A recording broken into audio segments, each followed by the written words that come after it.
Today Smart's going to look at your body position. Your elbows should be up. They shouldn't be parallel. If you keep your elbows parallel to the ground, what's going to happen is you'll find it very difficult to twist the throttle properly, and you're not giving yourself much leverage in the motorcycle. So by keeping your elbows up, you'll actually create that free riding space in which you can move around on the motorcycle properly. Another important thing to do is keep your knees slightly bent.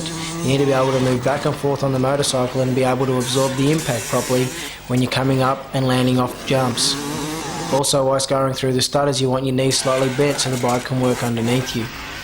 Riding on the arches or the balls of your feet also determines how much movement you have. Next thing, let's look at the levers. I try and generally use either 1 or 2 fingers on the levers. This gives me the ability to be able to hold onto the motorcycle whilst using the controls on the bike. You can either use your index finger or your middle finger or both, depending on how difficult it is to pull them in.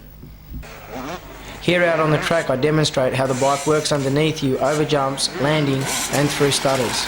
It's very important to keep your knees slightly bent, your elbows slightly bent and your back slightly arched, so the bike can work underneath you at all times and you have the ability to throw it and put it where you want it. Keep your head high above the handlebars. Your head's always got to be focused ahead, your eyes have got to be focused ahead. It's important to look ahead at all times. If you're looking down, you set yourself off balance. What you see now is me showing you front view of how you can move back and forth on the motorcycle by keeping your elbows slightly bent and higher, and also keeping your knees slightly bent. Body position is the foundation of your technique. If you don't have your body position right, you'll find it very difficult to control the motorcycle, especially on hard terrain where the bumps get hard and high and the braking gets even harder.